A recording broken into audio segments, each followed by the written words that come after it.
to Tamil Gospel Tabernacle channel.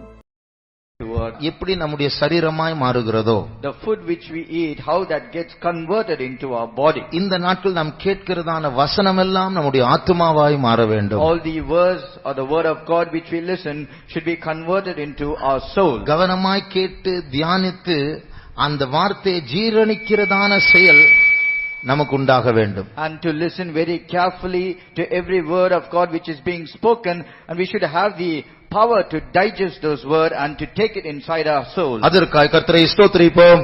ஸ்தோத்திரம் ஸ்தோத்திரம் ஸ்தோத்திரம் ஸ்தோத்திரம் ஸ்தோத்திரம் ஸ்தோத்திரம் ஸ்தோத்திரம் ஸ்தோத்திரம் ஸ்தோத்திரம் ஸ்தோத்திரம் ஸ்தோத்திரம் ஸ்தோத்திரம் ஸ்தோத்திரம். உன்னத பாட்டு 1ஆம் அதிகாரம் 3ஆம் வசனத்தை வாசிப்போம். Let's read from the book of Song of Solomon, chapter 1 and verse 3. உமது பரிமள தைலங்கள் இன்பமான வாசனையுள்ளவைகள், உமது நாமம் ஊற்றுண்ட பரிமள தைலமாயிருக்கிறது, ஆகையால் கன்னியர்கள் உம்மை நேசிக்கிறார்கள். கர்த்தருக்கு ஸ்தோத்திரம். Praise the Lord. அந்த நாட்களில் இந்த நாட்களிலும் தைலம் என்பது அநேகருக்கு முக்கியமான ஒரு காரியமா இருக்கிறது. Both in those days as well as even this present day, when we say an ointment, it is very important for everyone. இன்றைக்கு body spray, room spray, car spray, இப்படி எத்தனையோ ஸ்ப்ரேகள் இருக்கு. அன்றைக்கு அது ஒரு எண்ணெயாக இருந்தது. In today's world we have body spray, the room spray, car spray and different kinds of sprays, but in those days this was in the form of an oil. அடிப்படையாக சரீரத்தினுடைய நாற்றத்தை மாற்றும்படியாக தான் அப்படிப்பட்ட தைலங்களை பாவிப்பார்கள், இன்றைக்கும் பாவிக்கிறார்கள். Basically, in order to remove the stench or the bad odor that comes in our body, we use such sprays in these days, and even they used oils in those days for the very same purpose. ஆனால் இன்றைக்கு பிசாசு அதையும் தீட்டுப்படுத்தி முகரக்கூடியதான அந்த புலன் மூலமாக மாம்சீக எண்ணங்களை தூண்டிவிடும்படியாக குடிதான வாசனை திரவியங்களை கொண்டு மனுஷர்கள் அதை தாங்கள் சரீரத்தில் பூசி அதன் மூலமாக மற்றவர்களை அட்ராக்ட் பண்ணும்படியாக விரும்புகிறார்கள். Even Satan has taken over this kind of perfumes or the sprays which we use these days, and in that he has put a carnal smell which we smell inside, or apply those oils or the sprays upon our body, by which we seduce or wrongly attract the opposite sex so that they might fall into sin. இந்த வசனத்தில் வாசித்த அந்த நேசர் கூட அவருடைய சரீரத்தில் அந்த தைலங்களை பூசுகிறார். And also the beloved or the bridegroom, in this verse we read, he has applied certain ointment upon his body. எழுத்தின் பிரகாரமாக அவர் ஒரு மனுஷனா இருக்கிறபடினால் அவர் அப்படி செய்கிறார். In a literal sense, because he is a man, he is doing that. பழைய ஏற்பாட்டில் அது permitted, அது அனுமதிக்கப்பட்டது. In Old Testament that is permitted. ஆனால் புதிய ஏற்பாட்டில் நாம் எல்லாருக்கும் அப்படிப்பட்ட காரியங்கள் கூட தேவன் நம்மை பற்றி கண்டிப்பா இருக்கிறார், அது விலக்கப்பட்டிருக்கிறது. But in New Testament period, the Lord is even strict concerning such aspects, and it is also forbidden for us. நம்மை பொறுத்தவரையிலும் அப்படிப்பட்டதான இந்த வாசிக்கிற இந்த தைலத்திற்கு ஒரு ஆவிக்குரிய வியாக்கியானம் உண்டு. But for us, we read this particular portion of the scripture, there is a spiritual meaning of this ointment. எழுத்தின் பிரகாரமா இப்படிப்பட்ட வாசனை திரவியங்களை பாவிப்பது லௌகிகத்தோடு சம்பந்தப்பட்ட ஒரு காரியம். In a literal sense, using all this sprays or perfumes is connected with worldliness. அது நம்முடைய ஆத்துமாவை பாதிக்கும், நம்முடைய நித்தியத்தையும் பாதிக்கும். That will affect our soul, and it will also affect our eternity. ஆகையால் இந்த காரியங்களில் நாம் ஜாக்கிரதையா இருக்க வேண்டும். Therefore, in these aspects we need to be very careful. ஆனால் பழைய ஏற்பாட்டில் அது அனுமதிக்கப்பட்டதினாலே நாம் அதை ஒரு நிழலாக வைத்து ஆவிக்குரிய ஜீவிதத்தில் அது எப்படி நம்முடைய வாழ்க்கையில் ஆவிக்குரிய வாசனை வர வேண்டும் என்று நாம் பார்க்க போகிறோம். Because it is permitted during the Old Testament period, and we have to take the spiritual meaning of that particular ointment, and we need to find out how spiritually that applies to us. வாசனை திரவியங்களுக்கு சரீர பிரகாரமாக வசீகரிக்கிறதான ஒரு தன்மை இருக்கிறபடினால், because all these perfumes and sprays in a literal sense has an carnal kind of way of attracting other people. பழைய ஏற்பாட்டிலும் அகாஸ்வேரு ராஜா அவர் ஒரு மனைவியை தனக்காக தேர்ந்தெடுக்க வேண்டும் என்பதனால அவரிடத்தில் வருகிறதான கன்னிகைகள் எல்லாம் அவர்கள் தைலம் பூசிக்கொண்டு தான் வர வேண்டும். And in the Old Testament, when we read about King Ahasuerus, when he has to choose a queen from among the women, those who have to come to him should be applied of all these perfumes and ointments. Esther 2ஆம் அதிகாரம் 12ஆம் வசனத்தை வாசியுங்கள். Let's read the book of Esther, chapter 2 and verse 12. ஒவ்வொரு பெண்ணும் 6 மாதம் வெள்ளை போல தைலத்தினாலும் 6 மாதம் சுகந்த வர்க்கங்களினாலும் ஸ்திரீகளுக்குரிய மற்ற சுத்திகரிப்புகளினாலும் ஜோடிக்கப்படுகிற நாட்கள் நிறைவேறி இவ்விதமாய் ஸ்திரீகளின் முறைப்படி 12 மாதமாக செய்யப்பட்டு தீர்ந்த பின்பு ராஜாவாகி ஆகாஸ்வேருவினிடத்தில் பிரவேசிக்க அவளுடைய முறை வருகிற போது என்னது இதனுடைய அர்த்தம் என்ன? What does this mean? இப்படிப்பட்ட வாசனை திரவியங்களும் தைலங்களையும் 6 மாதம் அவர்கள் குளிக்கும் போது உடம்பில் பூசி பூசி பூசி பூசி அது தோலோடு ஒட்டி கொண்டு அவருடைய சரீரத்தினுடைய வாசனையே மாறிதான் ராஜாவிடத்தில் பிரவேசிக்க வேண்டும். They have to apply this ointment, this oil, this perfume upon their body continuously for 6 months, and because of repeating this ointment upon the body, the actual body odor will change, and with all this perfume, only then they have to enter to the king. அப்போ இதற்கு பேர் தான் anointing என்று சொல்வார்கள். அபிஷேகம் என்கிற தமிழ் வார்த்தையினுடைய எழுத்தின் பிரகாரமான அர்த்தம் என்ன தெரியல. ஆனால் ஆங்கிலத்தில் அபிஷேகத்திற்கு அனாயிண்டிங் என்று சொன்னால் அகராதி விளக்கம் எண்ணெய் தேய்ப்பது, to smear, to rub with oil. And the English translation and the actual meaning according to the dictionary for the word anointing is to apply oil on the body. தமிழ்ல அபிஷேகம் சொல்லும்போது தலையில் ஊற்றுவது, ஆனால் ஆங்கில மொழிபெயர்ப்பின்படி அனாயிண்டிங் என்று சொல்லும்போது to rub with oil, எண்ணெயை தேய்ப்பது. In Tamil meaning, if you say anointing, it means to pour oil upon the head. But in English translation, anointing means to rub oil upon the body. இப்படி வாசனை திரவியங்களையும் எண்ணெயையும் தேய்த்து அந்த ஸ்திரீகள் அகஸ்வேருக்கு முன்னாடி நிற்க வேண்டும். Likewise, the women have to apply all this ointment and the perfumes upon their body, and then they have to stand before the king. அதற்கு பேர் சுத்திகரிப்பு. And this is called cleansing. அதை பற்றி கொஞ்சம் நேரம் பிறகு நாம் படிக்கலாம். About which we will learn after some time. இந்த பழைய ஏற்பாட்டில் இந்த வாசனை திரவியங்கள், இந்த தைலம், பல வகையுள்ள தைலங்கள் இருந்தது. சில தைலங்கள் மிகவும் விலையேறப்பட்டதா இருந்தது. In this Old Testament period where they were used different kinds of ointments and perfumes, there were many, but there are few which are very costlier. பழைய ஏற்பாட்டில் எசேக்கியா ராஜாவுடைய களஞ்சியத்தில் அவருடைய பொக்கிஷங்களின் மத்தியில் பொன் வெள்ளி எல்லாம் சேர்க்கிறதான அந்த இடத்தில் சில தைலங்களையும் வைத்திருந்தார். And in the barn of King Hezekiah in the Old Testament, where you used to gather gold and silver, there were also certain perfumes. In the treasury of Solomon. In the treasury were also found certain perfumes and sweet odors. 2 ராஜாக்கள் 20ஆம் அதிகாரம் 2 Kings chapter 20 13ஆம் வசனத்தை வாசி. verse 13. எசேக்கியா அவர்களை அங்கீகரித்து பின்பு அவர்களுக்கு தன் பொக்கிஷ சாலை அனைத்தையும் வெள்ளியையும் பொன்னையும் கந்த வர்க்கங்களையும் நல்ல பரிமள தைலத்தையும் பாருங்க, இதெல்லாம் பொன்னையும் வெள்ளியும் இவைகள் எல்லாம் சேர்த்து அதோடு கூட இப்படிப்பட்டதான நல்ல பரிமள தைலங்களையும் அவர் சேர்த்து வைக்கிறார். Along with his silver and gold, he also had some spices and precious ointments in his treasury. புதிய ஏற்பாட்டில் கூட அந்த ஸ்திரீ இயேசுவுடைய பாதத்தை கழுவும் போது அவள் கொண்டு வந்ததான் அந்த தைலம் வெரி காஸ்ட்லி, மிகவும் விலை உயர்ந்தது என்று யோவான் 12ஆம் அதிகாரம் 3ஆம் வசனத்தில் வாசிக்கிறோம். According to John chapter 12 verse 3, even in the New Testament we read that the women who brought the ointment to wipe it on the feet of Lord Jesus was found to be very costly. அப்பொழுது மரியாள் விலையேறப்பெற்ற கலங்கமில்லாத நலதம் என்னும் தைலத்தில் ஒரு ராத்தல் கொண்டு வந்து அதை இயேசுவின் பாதங்களில் பூசி தன் தலைமயிரினால் அவருடைய பாதங்களை துடைத்தாள். மறுபடியும் வாசிங்க. அப்பொழுது மரியாள் விலையேறப்பெற்ற கலங்கமில்லாத நலதம் என்னும் தைலத்தில், விலையேறப்பெற்ற இங்கிலீஷ்ல வெரி காஸ்ட்லி, விலை உயர்ந்த, அதிக மதிப்புள்ள. And in English translation it is mentioned as very costly. வாசிங்க. அப்பொழுது மரியாள் விலையேறப்பெற்ற கலங்கமில்லாத நலதம் என்னும் தைலத்தில் ஒரு ராத்தல் கொண்டு வந்து அதை இயேசுவின் பாதங்களில் பூசி அந்த பூசி என்கிற வார்த்தை இங்கிலீஷ்ல anointed அப்படினு இருக்கு. And in Tamil it is said she applied it, but in English it is mentioned she anointed his feet. அந்த anointing தான் ointment. அது அந்த தைலம் வைத்து தான் அதை பூச வேண்டும். When we say anointed, it is using an ointment to apply it. 5ஆம் வசனத்தை வாசியுங்கள். Let's read verse 5. இந்த தைலத்தை 300 பணத்துக்கு விற்று தரித்திரருக்கு கொடாமல் 300 பணத்துக்கு விற்று.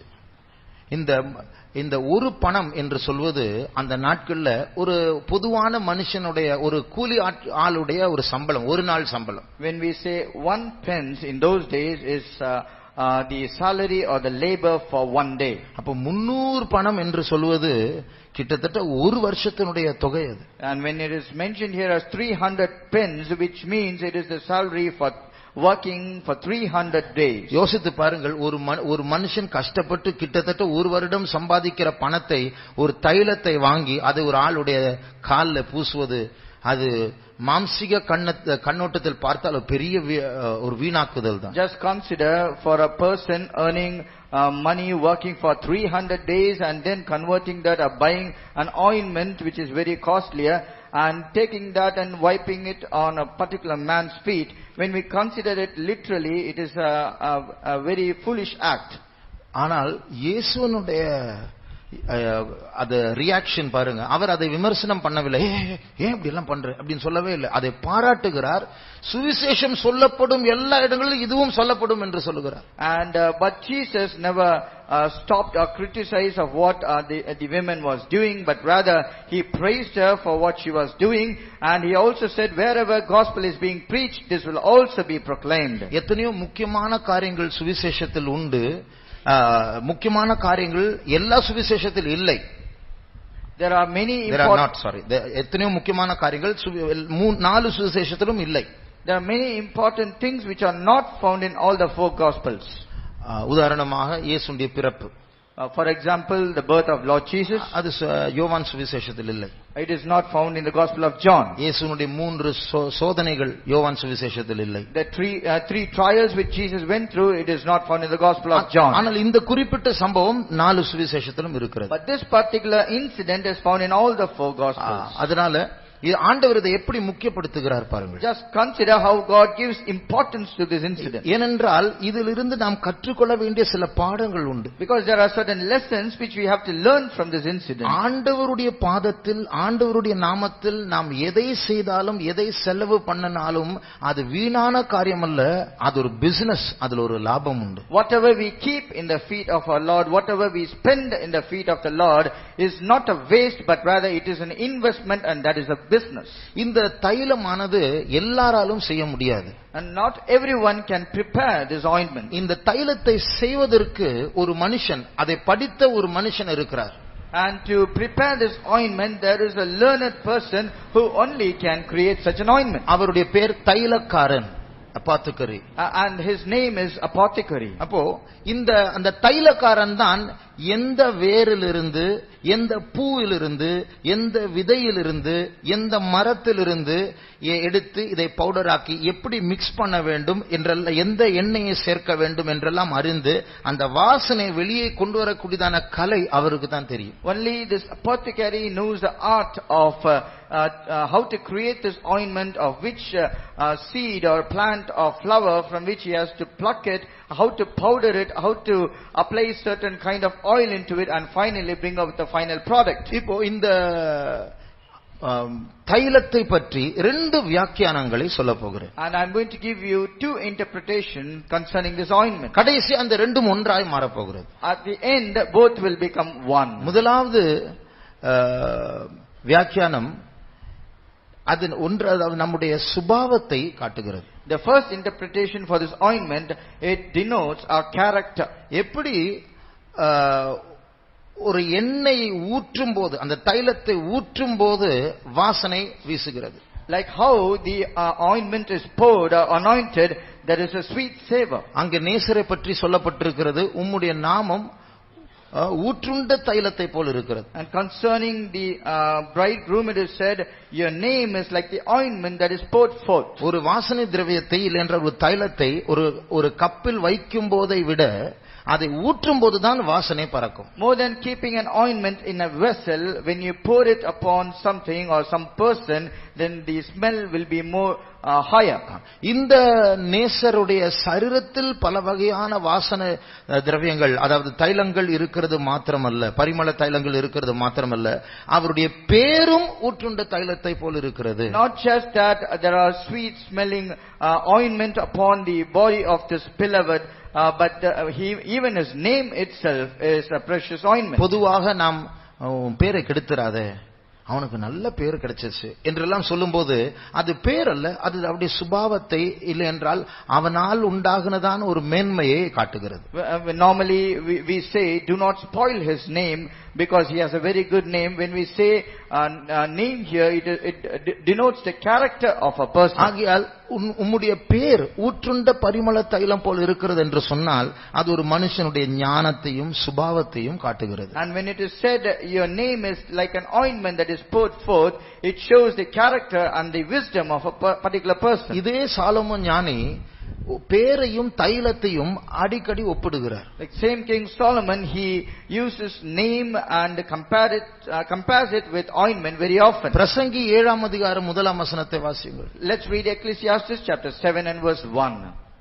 பரிமள தைலத்தை பார்க்கிலும் நற்கீர்த்தியும் ஒருவனுடைய ஐன நாளை பார்க்கிலும் மரண நாளும் நல்லது. பரிமள தைலத்தை பார்க்கும் நற்கீர்த்தி நல்லது. A good name is better than a precious ointment. அப்ப இங்கே பரிமள தைலமும் பேர், ஒரு மனுஷனுடைய பேர், அது ஒப்பிடப்பட்டிருக்கிறது. Here a precious ointment is compared with the name of a person. அப்ப உன்னுடைய உடம்புல நீ சென்ட் பூசாமல் இருந்தாலும் பரவாயில்லை, உன் பேர் கெட்டு போகாமல் நீ பார்த்துக் கொள்வாயாக. Though you might not have applied a precious ointment upon your body, but make sure that your name is not spoiled. பிரசங்கி, அதே பிரசங்கி 10ஆம் அதிகாரம் 1ஆம் வசனத்தை வாசியுங்கள். In Ecclesiastes, let us read chapter 10 and verse 1. செத்த ஈக்கள் தைலக்காரனுடைய பரிமள தைலத்தை நாடி கெட்டு போக பண்ணும், ஞானத்திலும் கனத்திலும் பெயர் பெற்றவனை சொற்ப மதியினமும் அப்படியே செய்யும். தைலக்காரனுடைய தைலம், the ointment of apothecary. யாத்திராகமம் 30ஆம் அதிகாரத்தை வாசிக்கும் போது, when we read from Exodus chapter 30, இது ஒரு கலை என்று நாம் வாசிக்கிறோம். it is mentioned this is an art. எந்த பவுடரை எப்படி மிக்ஸ் பண்ணி அந்த தைலத்துடைய வாசனை கொண்டு வர வேண்டும் என்று தைலக்காரனுக்கு மட்டும்தான் தெரியும். அது ஒரு கலை. Only the apothecary, he knows of which ointment has to be prepared in which fashion, of which powder has to be mixed with which oil. Nobody else knows that. யாத்திராகமம் 30ஆம் அதிகாரம் Exodus chapter 30, 23ஆம் 24ஆம் வசனங்களை வாசிக்கும் போது, when we read verse 23 and 24, அங்கே சில பொருட்களை சேர்த்து வைத்து, gathering certain things over there, அதனுடைய அளவும் சொல்லப்பட்டிருக்கிறது. even the measure has been given there. ஆனால் அதை கலக்கும் போது தைலக்காரன் தான் அதை செய்ய வேண்டும். But when they have to mix it to bring about the final product, it has to be done by the apothecary. 25ஆம் வசனத்தை வாசியுங்கள். Let's read verse 25. அதனால் பரிமள தைலக்காரன் செய்வது போல கூட்டப்பட்ட பரிமள தைலமாகிய சுத்தமான அபிஷேக தைலத்தை உண்டு பண்ணுவாயாக. தைலக்காரன் செய்கிறது போல, இங்கிலீஷ் பரிமள தைலக்காரனுடைய கலையின்படியே, art of the apothecary. In English translation, what this apothecary does is mentioned as the art of apothecary. அப்ப அது ஒரு art, அது ஒரு கலை. எல்லாரும் மிக்ஸ் பண்ண முடியாது, எல்லாருக்கும் சமைக்க தெரியாது. It is an art. Not everyone can cook. Likewise, not everyone can make this ointment. எல்லாருக்கும் தைலத்தை செய்ய முடியாது. Not all can make this ointment. அப்போ இதே போல சுபாவம் என்று சொல்வது அது வாசனை வீசக்கூடியது. Likewise, when we say a character, it emits a sweet savor. அப்போ அந்த சுபாவம் என்று சொல்வது நம்ம யாருக்கும் இல்லை. And when we say a character, it is not found in everyone. It's not in any of us. Not in any of us. நம்முடைய சுபாவம் எப்படி தெரியுமா? அந்த தைலக்காரனுடைய அந்த பரிமள தைலத்திற்குள் விழுந்ததான ஈயை போல. Our character is like the fly which has fallen into the ointment of apothecary. நிறைய நல்ல காரியங்கள் உண்டு. There are many good things. அந்த தைலக்காரனுடைய தைலத்துல நல்ல வாசனை உண்டு. And in the ointment of apothecary there is a good smell. ஆனால் ஒரு செத்த ஈ இருந்ததனால அந்த முழு தைலமும் இப்பொழுது வாசனை அல்ல, நாறுகிறது. But just because of one dead fly which has fallen into that ointment, not a sweet smell, but there is a bad odor coming of the whole of the ointment. நாம் கோபப்படவே மாட்டோம். We will never get angry. கோவப்பட்டா வாயில வர்ற வார்த்தை என்னதுன்னே தெரியாது. But when we get angry, we do not know what words come out of our mouth. அதுதான் செத்தை. மற்ற எல்லா நேரத்துல நல்ல ஸ்மெல் வருது, திடீர்னு நாற்றம் வருகிறது. அந்த நாற்றம் அந்த நல்ல வாசனையே அமிழ்த்து விடுகிறது. And rest other time we have a very good smell or the good character coming out, but one instance of this anger is like a dead fly, and that will spoil the entire good character. சாலமோனுக்கு ஆரம்பத்தில் அவர் ஒரு வாலிபன் இருக்கும்போது இந்த நல்ல smell அவருடைய லைஃப்ல வாழ்க்கையில் இருந்தது. King Solomon, when he was a young man in his life, in the beginning, he had this very sweet smelling favor upon him. 1 ராஜாக்கள் 4ஆம் அதிகாரம் 1 King chapter 4 30ஆம் 31ஆம் வசனங்களை வாசியுங்கள். Let's read verse 30 and 31. சகல கிழக்கத்தி புத்திரரின் ஞானத்தையும் எகிப்தியரின் சகல ஞானத்தையும் பார்க்கிலும் சாலமோனின் ஞானம் சிறந்ததாயிருந்தது. அவன் எஸ்ராகியனாகிய ஏத்தானிலும் ஏமான் கல்கோல் தாத்தா என்னும் மாகோரின் குமாரரிலும் மற்ற எல்லா மனுஷரிலும் ஞானவானாயிருந்தான். சுற்றிலும் இருந்த சகல ஜாதிகளிலும் அவன் கீர்த்தி பிரபலமாயிருந்தது. சுற்றிலும் இருந்த சகல ஜாதிகளிலும் அவனுடைய கீர்த்தி பிரபலமாய் இருந்தது. He was wiser than all men, and his fame was greater than all the nations round about. பாருங்க, ஒரு ராஜாவனுடைய கீர்த்தி, அவருடைய பேர், அவருடைய ஞானம் பக்கத்து ஊருக்கெல்லாம் பரவ ஆரம்பித்தது. Just consider the name and the fame of a particular king of a particular nation started spreading all round about. இஸ்ரவேலிலும் ராஜாக்கள் இருக்கிறார்கள், சுற்றிலுள்ள எல்லா தேசங்களும் ராஜாக்கள் உண்டு. அந்த சுற்றிலுள்ள தேசங்களுடைய ராஜாக்களுடைய ஸ்மெல் இஸ்ரவேலுக்கு வரவில்லை, இஸ்ரவேலுடைய ராஜாவுடைய ஸ்மெல் மற்ற தேசங்களுக்கு பரவிவிட்டது. There are king in Israel, there are kings round about in different nations surrounding Israel. The fame or the name of other kings never came to Israel, but rather the name of the king from Israel spread about to other nations. அதுதான் சாலமோனுக்கு ஆரம்பத்தில் இருந்துதான் அந்த பரிமள தைல வாசனை. That is the sweet smelling savor, or the precious smell which came from King Solomon. 29ஆம் வசனத்தை வாசியுங்கள். Let's read verse 29. தேவன் சாலமோனுக்கு மிகுதியான ஞானத்தையும் புத்தியையும் கடற்கரை மணலத்தனையான மனோவிருதயத்தையும் largeness of heart, விசாலமான இருதயத்தை கொடுத்தார். God gave Solomon wisdom, understanding exceeding much, and a very largeness of heart. அவருடைய ஆரம்பத்துல அவருடைய வாழ்க்கை, அவர் சாலமோனுடைய பேர் ஒரு பரிமள தைலத்தை போல எல்லா இடங்களிலும் நாடை கடந்து அது வாசனை வீசினது. In the beginning, during the early years of King Solomon, his name or his character was like a precious ointment spreading forth sweet savor to all the nations round about. தாவீது கூட அவர் அப்படிப்பட்ட ஒரு ஞானம் உள்ளவராய் இருந்தார். Even King David was a wise man. ஞானமாய் நடந்ததுனால தன் சத்ருவாகிய சவுல் வகை தேடி அவனை குற்றப்படுத்தி எப்படியாவது கொல்லலாம் என்று தேடினாலும் அவனுக்கு சவுலுக்கு பாயிண்ட் கிடைக்கவில்லை தாவீதை கொல்லும்படியா. Because King David, he walked wisely before all people, even his enemy King Saul, he tried to find an opportunity to kill David, but he couldn't find one. எந்த அளவுக்கு தாவீதினுடைய அந்த ஞான வாசனை வீசினது என்றால் சவுலுக்கு தாவீதை பார்த்தால் பயம் வந்து விட்டது. அந்த அளவுக்கு வாசனை வீசினது. To the sweet smelling savor which came from David was so great that King Saul he himself got afraid about him. தாவீது இப்பொழுது ஓடுகிறவன், சவுல் துரத்துகிறவன். ஆனால் தாவீது மறைந்திருந்தாலும் சவுல் வேட்டையாடினாலும் சவுலுக்கு தான் தாவீதை பார்த்தால் பயம். ஏனென்றால் தாவீதுடைய ஞானம் அவ்வளவு பெரிது. David is fleeing from Saul, and Saul is the one who is chasing after him. David is in hiding, but Saul is seeking after to kill him. But Saul is afraid of David because of his wisdom. 1 Samuel 18ஆம் அதிகாரம் 1 Samuel chapter 18. 14ஆம் 15ஆம் வசனங்களை வாசியும். Let's read verse 14 and 15. தாவீது தன் செய்கைகளிலெல்லாம் புத்திமானாய் நடந்தான். கர்த்தர் அவனோடு கூட இருந்தார். அவன் மகா புத்திமானாய் நடக்கிறதை சவுல் கண்டு அவனுக்கு பயந்திருந்தான். பாருங்கள், சவுல் கண்டு அதற்கு பயந்திருந்தான். Saul saw this and he was afraid of him. இப்போ இது நம் வேலை செய்கிற இடத்தில், நம் படிக்கிற இடங்களில், நம்முடைய சமுதாயத்தில் நம்முடைய ஞானத்தையும் நம்முடைய அமைதியையும் நம்முடைய இருதய மனோ விசாலமான அந்த இருதயத்தையும் கண்டு மற்றவர்கள் அந்த வாசனையை முகர வேண்டும். And likewise, in our working place, in our place of education, or wherever we are, others should see our exceeding wisdom, the largeness of heart, and they should be afraid. They should start worshipping our God, and they should smell that sweet savor. நாம் அமைதியா இருப்போம், யார்கிட்டயும் சண்டை போட மாட்டோம். சாந்த குணமா இருப்போம்.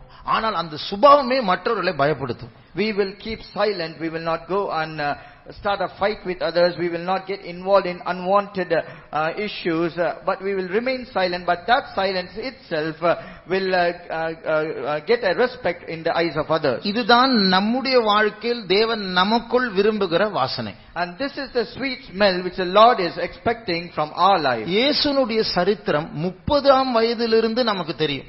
We know the history of the life of Jesus from age 30. ஆனால் 30 வயது வரை எப்படி இருந்தார் என்று பைபிளில் விவரிக்கப்படவில்லை. But until age 30 we do not know what Jesus did or not. It is also not written in the scriptures. ஒரு சில காரியங்கள் சொல்லப்பட்டிருக்கிறது. There are very few things written in the Bible. அதில் ஒன்றுதான் லூக்கா 2ஆம் அதிகாரம் 52ஆம் வசனத்தில் வாசிக்கிறோம். One of which is an incident which we read in Luke chapter 2 verse 52.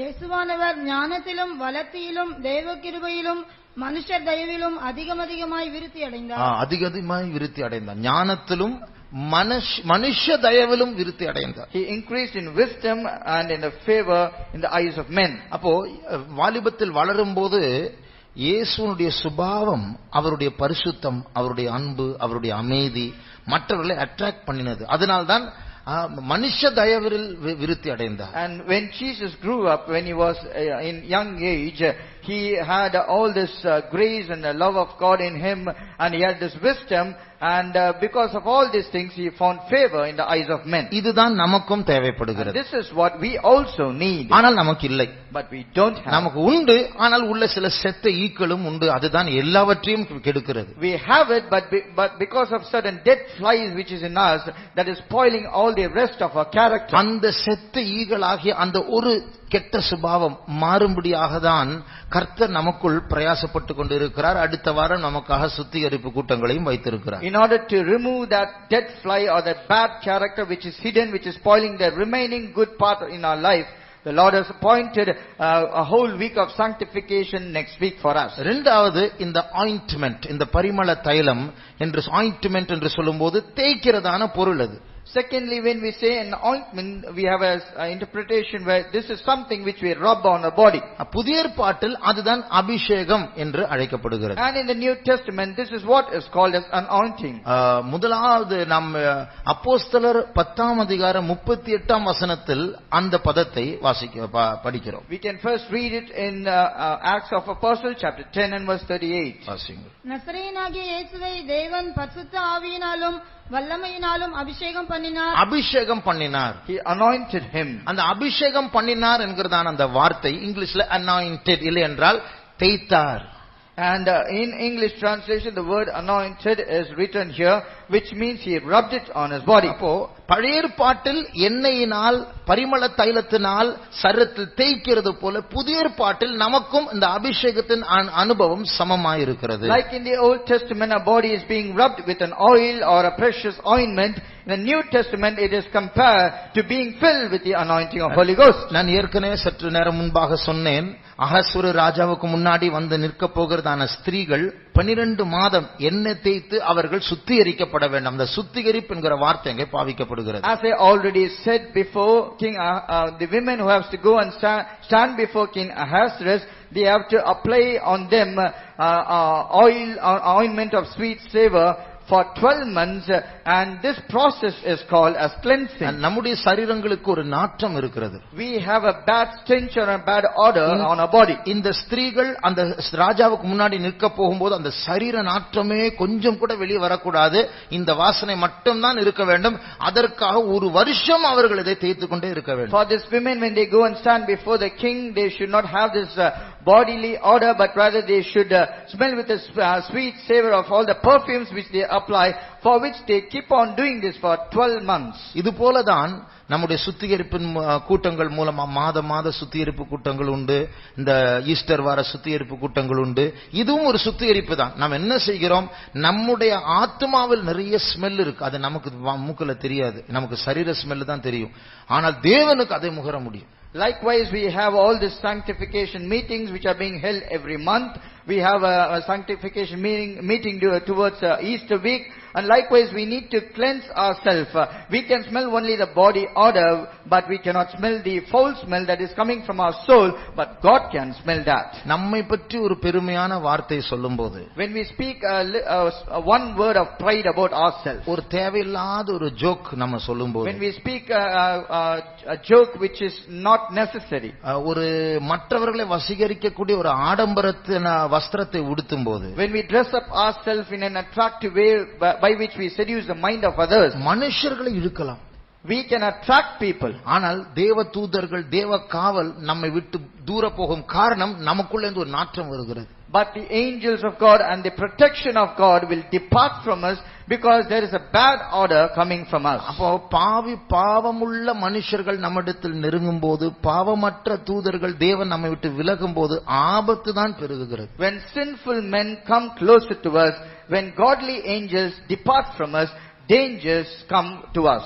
ஆகையால் மாம்சத்தினாலும் மனுஷர்களை நாம் இழுக்கலாம், தெய்வீக அந்த பரிமள தைலமாகிய ஞானத்தை கொண்டும் சுபாவத்தை கொண்டும் மனுஷர்களை இழுக்கலாம். We can attract men both carnally with carnal attraction and as well as with divinity and divine characters also we can attract people. இந்த இரண்டாவது அர்த்தமாகிய அபிஷேகம் என்கிறதான அந்த அர்த்தத்தின்படி, according to the second interpretation for this ointment, which is anointing or the anointing of Holy Spirit, ஒவ்வொரு முறை daily அந்த ஸ்திரீகள் எண்ணெய் தேய்த்து வாசனை மாறிக்கொண்டு இருக்கிறது போல ஒவ்வொரு நாளும் நாம் இந்த அபிஷேகத்திற்கு இடம் கொடுத்து கொடுத்து கொடுத்து கடைசியாக நம்முடைய ஸ்மெல், அந்த பழைய சுபாவங்கள் வரக்கூடாது, ஆண்டவருடைய சுபாவம், தெய்வீக சுபாவங்கள் நமக்குள் வெளிப்பட வேண்டும். Like this, women keep on applying this oil and ointment each and every day to change their bodily order.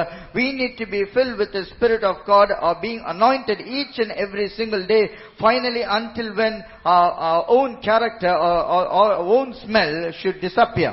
தைலம் என்கிறதான அந்த முதலாவது அர்த்தத்தினுடைய முதலாவது அர்த்தம் சுபாவத்தை காட்டுகிறது, இரண்டாவது அபிஷேகத்தை காட்டுகிறது. ஆனால் இப்பொழுது நாம் பார்க்கிறது இந்த ரெண்டும் ஒன்றுதான். அபிஷேகத்தை பெறுவதே நமக்குள் சுத்திகரிப்பு உண்டாக வேண்டும், இயேசுவின் சுபாவம் உண்டாக வேண்டும். When we say the word ointment, it has two interpretations. As said earlier, the first interpretation is character, the second one is anointing.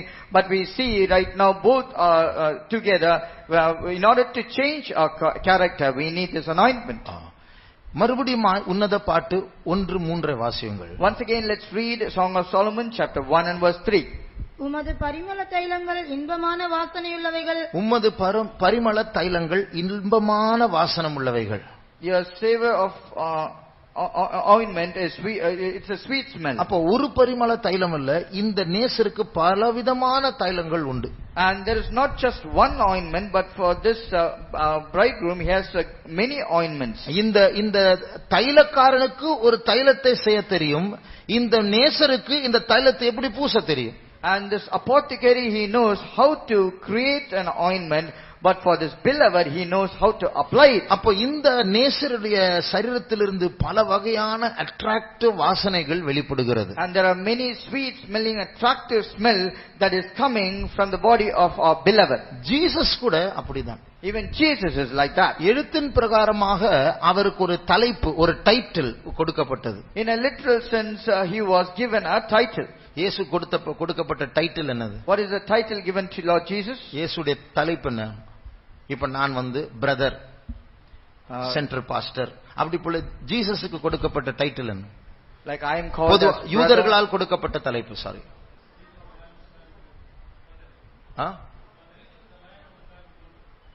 Line of the tribe of Judah. நிறைய பேர்கள் உண்டு, ஆனால் யூதர்கள் கொடுத்த ஒரு பேர் இருக்கு. What is the title given to Jesus by the Jews? அது அந்த பேருடையவரை தான் எதிர்பார்த்தார்கள், இப்பொழுதும் எதிர்பார்க்கிறார்கள். And with that name they expected somebody, and even now they are expecting Messiah. That's right. He is Messiah. மேசியா என்றால் என்ன அர்த்தம்? What does Messiah mean? மேசியானா என்ன பாஷை அது? What language is the word Messiah? யூத பாஷை. It's a Jewish word. இதே மேசியா என்கிறதான அர்த்தமுடைய ஒரு வார்த்தை கிரேக்க பாஷையில் இருக்கு. அது என்னது? There is a same or a similar word called Messiah even in a Greek language. And what is that? மேசியா என்கிற வார்த்தையுடைய அதே அர்த்தமுள்ள ஒரு கிரேக்க வார்த்தை உண்டு. அது என்னது?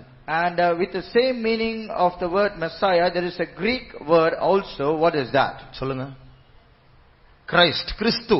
And it is Christ. கிறிஸ்து என்ற அது ஒரு கிரீக் வார்த்தை, மேசியா எபிரிய வார்த்தை, ரெண்டுமே ஒரே அர்த்தம் தான். Christ is a Greek word and Messiah is a Hebrew word, and both have the same meaning. என்ன அர்த்தம்? What meaning is that? மேசியா என்றால் என்ன அர்த்தம்? அபிஷேகம் பண்ணப்பட்டவர். It means the anointed. அப்போ எப்படி அந்த உன்னத பாட்டில் இருக்கிற நேசர் அவர் பலவிதமான வாசனை திரவியங்களால் பரிமள தைலங்களால் அபிஷேகம் பண்ணப்பட்டிருக்கிறார்களோ, அவர் பூசப்பட்டிருக்கிறார்களோ, நம்முடைய ஆண்டவராக இயேசு கூட அபிஷேகம் பண்ணப்பட்டவர். Like how the beloved who is mentioned in the Song of Solomon being applied with many goodly ointments, even our Lord Jesus has been anointed with such goodly ointments. ஏசாயா 11ஆம் அதிகாரத்தில் Isaiah chapter 11, இயேசுவை பற்றி அங்கு ஒரு தீர்க்க தரிசனம் சொல்லப்பட்டிருக்கிறது. there is a prophecy written about Lord Jesus. அவருடைய ஆத்மாவில் இருக்கிற சுபாவத்தில் இருக்கிற பல தைலங்களை அங்கே வாசிக்கிறோம். We can read about all the different ointments of his character being mentioned there. 1-3 வரை வாசியுங்கள். Verse 1 to 3. ஈசா என்னும் அடிமரத்திலிருந்து ஒரு துளிர் தோன்றி அவன் வேர்களிலிருந்து ஒரு கிளை எழும்பி செழிக்கும். ஞானத்தையும் உணர்வையும் அருளும் ஆவியையும் ஆலோசனையும் பலனையும் அருளும் ஆவியும் அறிவும் கர்த்தருக்கு பயப்படுகிற பயத்தை அருளும் ஆவியுமாகிய கர்த்தருடைய ஆவியானவர் அவர் மேல் தங்கியிருப்பார். பாருங்கள், இந்த ஆவி, ஆலோசனையின் ஆவி, ஞானத்தின் ஆவி, பலத்தின் ஆவி, கர்த்தரை பயப்படும் பயத்தின் ஆவி, ஒவ்வொரு ஒரு ஆவி பலவிதமான வாசனை கொடுக்கிறதான ஒரு தைலம், ஒரு அபிஷேகம். And there is an anointing or an ointment of anointing which is a different kind of spirit of wisdom, understanding, counsel and knowledge which was found upon him. வாசியுங்கள். கர்த்தருக்கு பயப்படுதல் அவருக்கு உகந்த வாசனையாயிருக்கும். கர்த்தருக்கு பயப்படுதல் அவருக்கு உகந்த வாசனையா இருக்கும். இங்கிலீஷ்ல இல்ல அது, அதன் மூல பாஷையில் குயிக் அண்டர்ஸ்டாண்டிங் இருக்கு. ஆனால் அதனுடைய மூல பாஷையை பார்த்தால் சென்ட், உகந்த வாசனை. In English it is mentioned as quick understanding, but in the original tongue it is mentioned as scent or a sweet smell. அப்போ இயேசுனுடைய இந்த பல தன்மைகள், இந்த பல ஆவிகள் அவருக்குள் ஒரு வாசனையாக வெளிப்பட்டது. All these different kinds of spirit which is in Lord Jesus, it came out as a sweet smell. நாம் இயேசுவை பின்பற்றுகிறோம் எதற்காக? We are following Jesus, but for what? அந்த வாசனை நம்மேல் வரும்படியாக. That his smell shall come upon us. ஒரு எழுத்தின் பிரகாரமான ராஜா ஒரு ஸ்திரீயை மனைவியா ஏற்றுக்கொள்வதற்கு சரீர பிரகாரமா 1 வருட காலமாக இப்படிப்பட்ட தைலங்களை பூசி நிற்க வேண்டும் என்றால், for a literal king in order to accept a queen and for the women to go and stand before a king, they have to apply all this sweet smelling ointment for 1 long year. இந்த சூலமித்தியால் சொல்லும்போது ஒரு village girl, ஒரு கிராம பெண். When we say the Shunammite, she is a village girl. பின்னாடி வாசிக்குமோ நமக்கு தெரியும், அவள் திராட்சை தோட்டங்கள் மத்தியில எல்லாம் வேலை செய்கிறாள். அவளா கருப்பாயிட்டாளாம். வெயில்ல எனக்கு நான் காஞ்சி போயிட்டேன், வெயில்ல இருந்து எனக்கு நான் கருப்பாய் விட்டேன் என்று சொல்லுகிறாள். And when we read further into this particular book, we can understand she is found among the vineyards and she has been working in the open sun. She is saying, because of being under the sun, my skin has become darker. அப்ப விவசாய வேலை செய்யும் போது bad smell தான் வரும். And when you do a farming work, definitely you will have a bad smell upon you. நிறைய வேர்வை தான் வரும். You will sweat too much. ஆனால் இப்பொழுது ராஜாவை விவாகம் பண்ண வேண்டும் என்றால் அகாஸ்வேருக்கு முன்பாக நின்றதான ஸ்திரீகளை போல இவளும் போய் நிற்க வேண்டும். But if she also has to go and stand before the king, like the women prepared themselves to stand before King Ahasuerus, she also has to do something. நாம் எல்லாரும் சேர்ந்து ஒரே மனைவியாக, மனவாட்டியாக இந்த மேசியா அபிஷேகம் பண்ணப்பட்டவர் எல்லா விதத்திலும் உகந்த வாசனை வீசுகிறவருடைய மனவாட்டியாக அவர் பக்கத்தில் உட்கார போறோம். உட்கார டைம்ல மூக்க பிடிச்சிட்டு ஒரு 5 அடி தள்ளி போயிட்டாருன்னா எப்படி இருக்கும்? We all together as one single wife or one single bride for our beloved Messiah or the anointed, we are going to sit next to him. Just consider if we are going to sit next to him, because of a bad order, he just pushes us to 5 feet away from us. இந்த ஸ்திரீகள் அகாஸ்வேருக்கு முன்பாக நிற்கும்படியாக அகாஸ்வேரே பெட்டி பெட்டியாக தைலங்களையும் வாசனை திரவியங்களையும் கொடுத்து 1 வருஷ காலமாக அவர்களுக்கு காத்திருந்து இதை பூசக்கூடிய ஆட்களையும் ஏற்படுத்தினார். அதுபோல நாம் இயேசுவோடு கூட மனவாட்டியை உட்காரும்படியாக எல்லா ஏற்பாடுகளையும் அவர் செய்து வைத்திருக்கிறார். This king Ahasuerus, in order to have his women all be applied with his sweet smelling odor and they be prepared before they should come and stand before him, he himself bought all the sweet ointments. He gave it to them. He also arranged people to do all this applying work. And likewise, Lord Jesus also has done everything for us so that we might stand next to him with a sweet smelling odor. நம்முடைய கெட்ட சுபாவங்கள் தேவனை தூர துரத்துகிறது மாத்திரமல்ல, அது பிசாசை கிட்ட கொண்டு வரும். A bad character not only it chases away God from us, but it also drags Satan very close to us. அதனால நாம் இயேசுவின் இரத்தத்தை நம்மேல் பூசிக்கொண்டே இருந்து கொஞ்சம் கொஞ்சமா அந்த பழைய பாவங்கள் சுபாவங்கள் செத்து போய் இயேசுவின் திவ்ய சுபாவங்கள் நமக்குள் எழும்ப வேண்டும். Therefore we need to apply the blood of Jesus upon us continually, and by which we should remove all the bad characters and all the sins from us, and we need to clothe ourselves with all the divine characters of Jesus. நம்முடைய கண்களை மூடுவோம். Let's close our eyes. நம்முடைய ஜீவியம் எப்படி இருக்கிறது? How is our life? நம்முடைய சாட்சி எப்படி இருக்கிறது? How is our testimony? நீங்கள் பரிசுத்த ஆவியை பெற்ற பிறகு நீங்கள் பலன் அடைந்து எருசலேமில், யூதேயாவில், சமாரியாவில், பூமியின் எல்லையெங்கும் எனக்கு சாட்சிகளாய் இருப்பீர்கள். After receiving power through the anointing of Holy Ghost, you shall be a witness unto me in Jerusalem, Judea, Samaria, and the uttermost part of the earth. இயேசுவை தெரியாத எத்தனையோ நூற்றுக்கணக்கான ஆட்கள் நமக்கு தெரியும், நம்மை சுற்றி இருக்கிறார்கள். அவர்தான் சமுதாயம். And we know hundreds of people who are familiar to us, who doesn't know about our Jesus, and that is our society. அவர்களுடைய நாற்றம் நம்மை தாக்கி நம்மையும் செத்த ஈக்கள் உள்ள தைலத்தை போல நார பண்ணுகிறதா, இல்லை என்றால் நம்முடைய தைலத்தினுடைய மனம் அவர்களை தொட்டு அவர்களும் நம்மை போல மாற வேண்டும் என்று அவர்கள் ஈர்க்கப்படுகிறார்களா? Is a bad smell of the people in the society who doesn't know about Jesus is attacking us and making us spoiled or become like a dead fly, or the sweet smelling odor from the ointment of apothecary which is upon us is attracting them to come to Jesus. அந்த சூலமித்தியாலை போல நாம் எல்லாரும் அடிப்படையில் கிராம வளர்ப்புள்ளவர்கள். நமக்கு அந்த etiquette of the palace, அந்த அரண்மனையின் ஒழுக்கங்கள் நமக்கு பழகாதவர்கள், அந்த மனம் இல்லாதவர்கள். ஆனாலும் கர்த்தர் நம்மை மாற்ற விரும்புகிறார். Like the Shunammite women, we are also from a village background. We doesn't know the etiquette of the palace, all the characters which is supposed to be found in a palace, and the Lord wants to change us. இந்த நரிக்குறவர்களை பாருங்க. Consider gypsies. Consider the gypsies. அவங்க பாத்தீங்களா குளிக்க மாட்டாங்க, Dress எல்லாம் பயங்கர brown அழுக்கா இருக்கும்.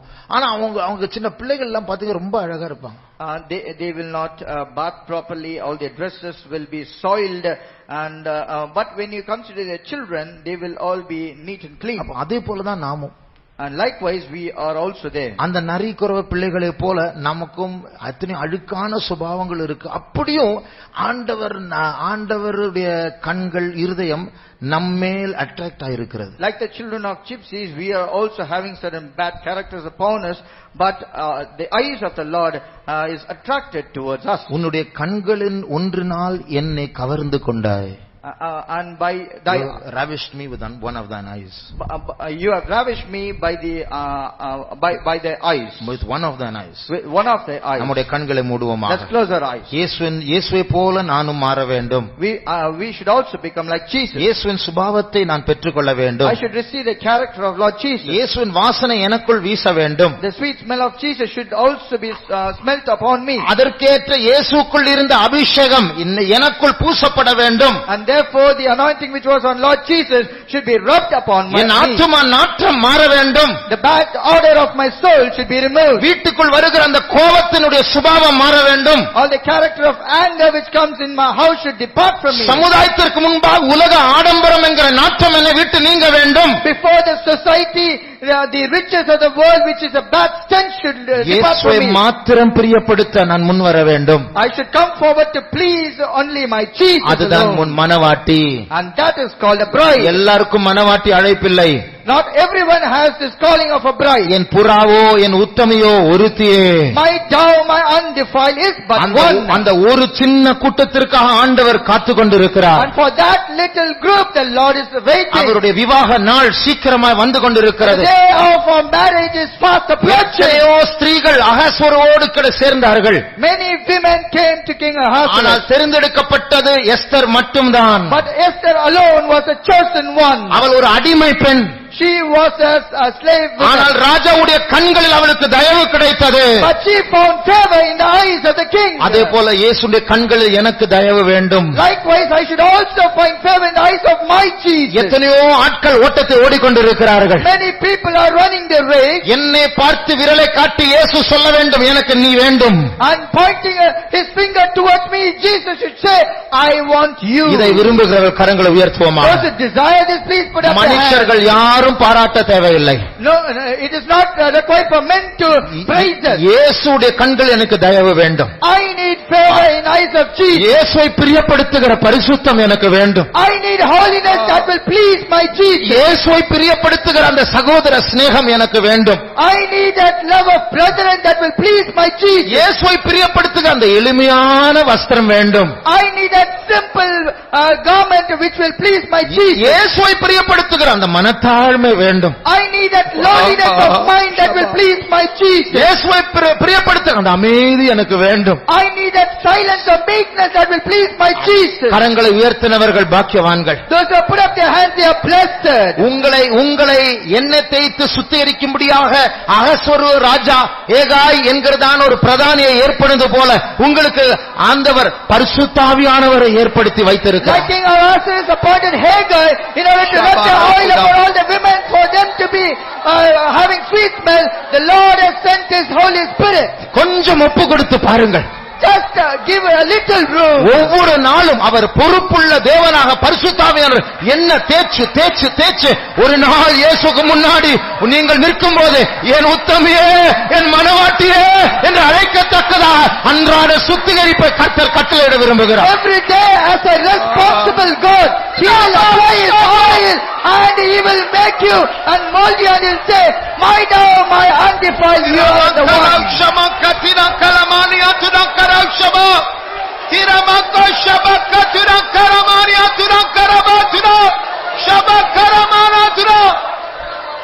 Thank you, Jesus. Thank you, Jesus. Thank you, Jesus. Jesus, Jesus. Thank you, Jesus. Thank you, Jesus. Thank you, Lord. We praise Jesus. Lord, we thank you, Jesus. We praise you, Jesus. Thank you, Lord. We praise you, Jesus. Thank you, Jesus. Thank you, Jesus. Thank you, Jesus. Jesus, what your smell, Jesus. Thank you, Lord. We thank you, Jesus. Shidarabakatina kalabakaraba shabakala bakarabana katida riakara sabakala mankatina karaba. Thank you, thank you, Jesus. We praise you. அழைக்கிறவர் உண்மையுள்ளவர், அவர் அப்படி செய்வார். Faithful is He who calleth, and He shall also do it. பரிசுத்தாவியானவர் ஆரம்பித்த வேலை அவர் முடிப்பார். He that has commenced His work in us will also fulfill that. எஸ்தரை போல நமக்கும் கர்த்தருடைய கண்கள், ராஜாவுடைய கண்கள் தயவு கிடைக்க போகிறது. Like Esther, we have also obtained favor in the eyes of our king. அகஸ்வரு சொல்லுகிறான், எத்தனையோ ஸ்திரீகளை பார்த்து விட்டேன். And King Ahasuerus says, I have seen many women, ஆனால் என் மனைவி நீதான். but you are my wife. ஆண்டவர் நம்மை பார்த்து அதை சொல்ல போகிறார். The Lord is going to say this looking at us, இதற்காகவே அழைத்திருக்கிறார். for which He has called us, இதற்காகவே அபிஷேகம் பண்ணிக்கொண்டே for இருக்கிறார். which He is also keeping on anointing us. கிருபையை பூசிக்கொண்டே இருக்கிறார். He is applying His grace. பரிசுத்தத்தை பூசிக்கொண்டே He இருக்கிறார். is applying His holiness. தாழ்மையை பூசிக்கொண்டே He is இருக்கிறார். applying His humility. நான் எழும்பும்போது அவருடைய சாயலினால் நான் திருப்தி ஆவேன். When we shall arise, I shall be satisfied by His grace.